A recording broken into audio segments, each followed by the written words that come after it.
עכשיו שמע, אני מדבר אליך בקסמי אורז, בצמר פלדה, במיקרופונים יפניים. יש לי כל הסיבות להאמין שתצביע בעדי בבחירות הבאות מרצונך הטוב. הכושר הרטורי שלי הוא רק חלק מתושיית ההצבעה הבלתי מרוסנת שלך. אתה תפגין אותה הפעם למעני ורק למעני, משום שאתה מאמין לי. אני מצידי מאמין באמונתך ומדבר אליך כמו גבר אל גבר, כמו גבר אל כלבה, כמו גבר אל אישה. נובח אליך, צורח אליך בצמר פלדה, בשדות האורז, בתחנות הדלק! את הנאום הזה לשם שינוי כתבתי בעצמי. שים לב איך אני מרקיד את השורות המופלאות האלה ישר אל עברי השמיעה הבעייתיים שלך. אל עברי השמיעה הנטושים שלך אני מרקיד מזון טרי, בריא, קולח. עברי השמיעה שלך ומרכזי המוח שלי בטכניקת הדיבור והמקצר וקיטוח השורות. אני לוגם את תשומת לבך המתפתחת בקשיות צבעוניות מזוויות עיניך. מאמין בעצמי ומפקפק בך ומפקפק בפקפוקי בך באמונה רבה. מה שאני עושה פה זה לכאורה שירה ולמעשה נאום בחירות. אתה תבחר בי משום שאני מודה בפשע ומשום שאתה שותף לו. את הבית הזה לשם שינוי כתב לי היום בנוצת אבז מעולנת. במה לתרופה פקין ובמה לתרופה קנדי ובמה לתרופה לוד. אתה מחכה לי. אתה מצלם אותי ומקליט אותי ומצלם את עצמך מצלם ומקליט אותי. אתה התקשורת. אתה עיתונאי, דיין, חוקר חרקים, מבקר ספרות, טכנאי, רנטגן, קצין מכס. לא עשו אותך באצבע ולא שמו עליך זין ואתה מייצר נשק. אני איש המחירות שלך. אשת חיל, עקרת הבית, האגודה לשחרור האישה והגרר, שים משהו על האש, גררתי בגב, קשה לי לדבר אליך על קיבה ריקה. אני מתאב מזון ואתה מלא מזון, אז אני משדר אליך בתדר מזון. כלב אל כלב, חזיר אל חזיר, סיני אל סיני, הודי אל הודי, קיב אל קיב. יש לי משהו לומר לך ולאחרים שאני דוחה 20 שנה ויותר. חכה לי מעבר לרחוב עם סכין קופצת. רובץ אלפים, אקדח ברישיון.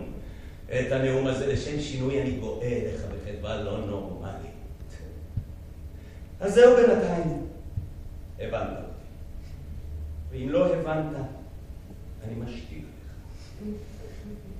אני חוזר כרגיל אל המילים הפחות מובנות, וגם משם עוד תשמע ממני. תשמע עליי במרכזי המוח התת-מפותחים שלך, ובקצות אצבעותיך התת-תבוניות, בקצות אצבעותיך האלקופיות תתרגל לינץ' גלובלי שיהפך לחלוקך הבלתי מוגשם ממרחק ביטחון, ששום טילים בין יבשתיים לא יחצו אותו עד הודעה חדשה ועד בכלל, מנקודת ראות שמחוץ לחוג ראייתך ומנקודת השמעה שמעבר לתקן שמיעתך, מחוץ למערכת העצבים ההתחלתית שלך ומעל ומעבר לחוקת רקמותיך ולמברק רטתך, מערכת החובות, הזכויות, החוזים הרגשיים, תולדות התרבות, חוקת המטבח.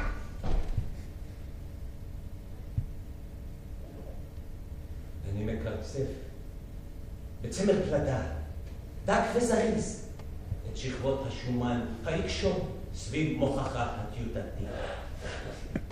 אני מנקז אותך, מתכנן אותך, מוח פתוח לדורות הבאים, לנאומים הבאים, לנשיאים הבאים, ואתה תצביע בעדי עוד לפני שתצא לגבלאות בקללה ובזמר.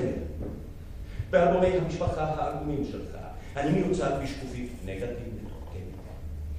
אתה תפרוש ממשרדך, מחיי גינך, משירותך הצבאי. אתה תדפדף ותדפדף ותתלבט. איך לא הצלחת? איך לעזאזל לא הצלחת להיפטר ממני כשהיית צעיר וחזק ובעניינים? זה סוף הנאום. ולשם שינוי, שום אדם לא כתב אותו ולא נאם אותו ולא שמע אותו. לכן הדברים יישארו בינינו עד סוף המאה. הבית הלבן, הבית הצהוב, מדינת היהודים, על כל אלה ויתרתי מראש כשהייתי ילד. את ההערה הזאת, לשם שינוי, הערתי ברצינות. ועכשיו אם יש לך רגע פנאי, שים לב לרגע איך אני זז מכאן במהירות העולה, במהירות הקול והאור וגלי המוח, בלי לחץ המים, בלי לחץ השמן, קבוצות הלחץ והאורז ובוכה, ושדות הנפט והכורים האטומיים ובסיסי השיגור, משושי הקלט, שלוחות הפלט, מעל ומעבר לכל התחזיות הבנקאיות וקני המידה הספרותיים, המדיניים, האסטרטגיים וחברות הביטוח ומוסד המשפחה והאבולוציה. וגם שים לב, איך בכל מקום ובכל זמן אני נשאר צבא, ומנהל והנהלת חשבונות ומאפיה ואינטרסים, בעין פקוחה, באוזן שומעת, בצמר פלדה, במיקרופונים יפניים, בקסמי האורן.